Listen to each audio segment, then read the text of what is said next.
to try to tackle the meth problem, and Senator Beavers warned that it wasn't doing any good and made Claritin D cost a lot more, and apparently that has come true. Senator May Beavers, welcome to Nashville's Morning News. Good morning, Ralph. How are you? I am good. You're mad as hell, and you're not going to take it anymore.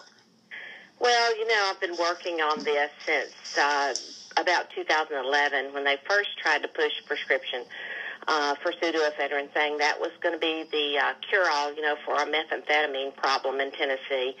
And we tried to tell them back then it wasn't. We managed to pass the NPLEX system, the National Precursor Log, where you can just walk into the pharmacy, they swipe your driver's license, they can tell how much you've bought, so that they can, the TBI could kind of tell, who were the offenders and trying to get too much methamphetamine.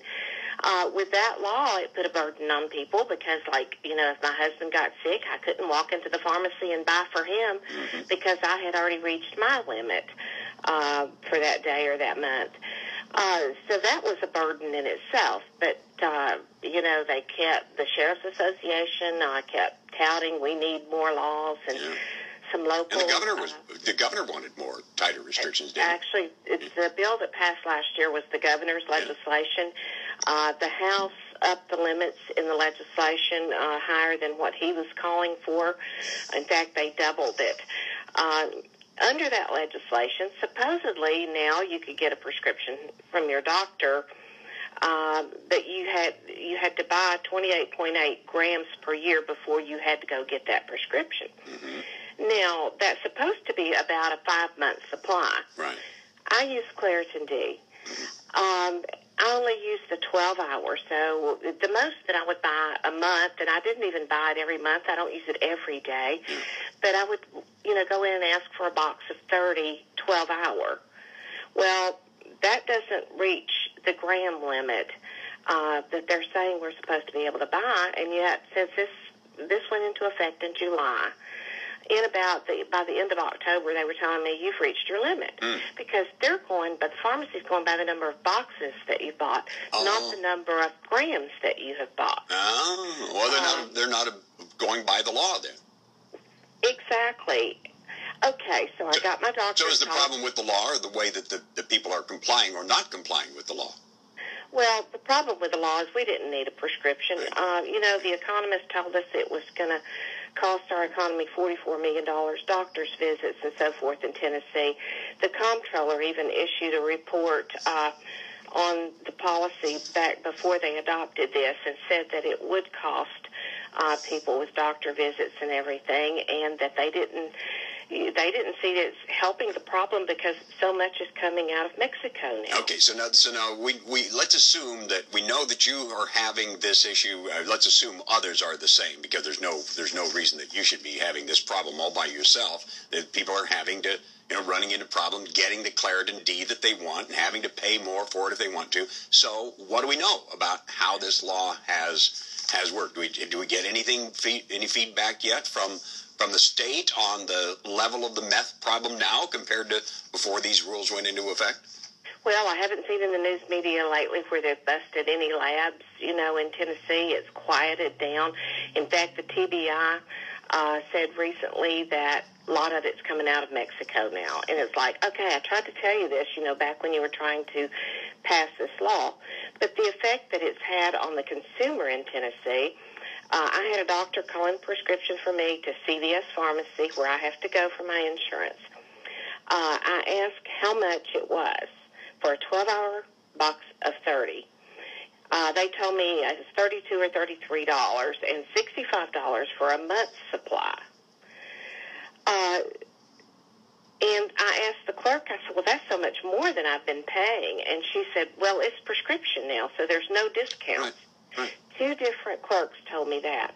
So I had Walgreens call and get that prescription, and I went over there because they told me it was $22 or $23.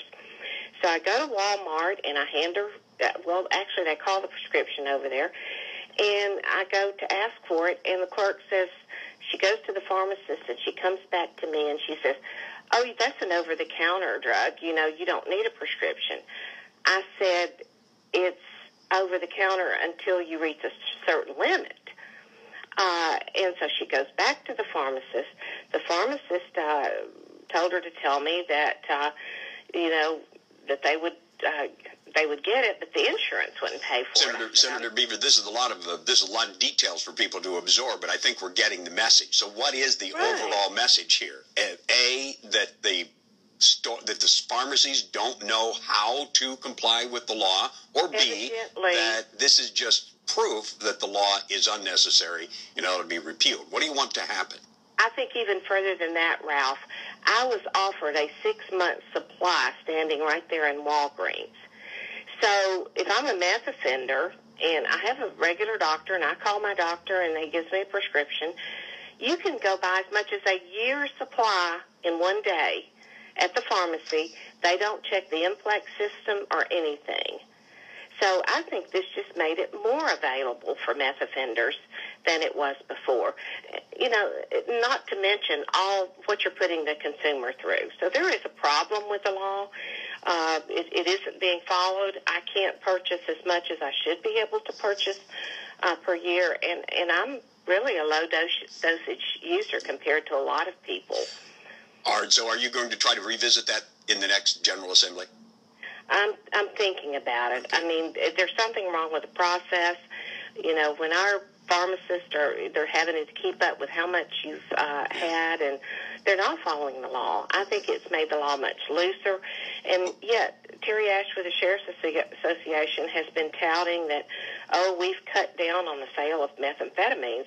We've cut down on individual purchases of pseudoephedrine by 13%. Well, how many of those 13% are people who actually need pseudoephedrine for their allergies in Tennessee? Before I let you go, and I have to, can I get you to tell us what you think about the governor's planned his Medicaid expansion plan? You have any initial thoughts on that?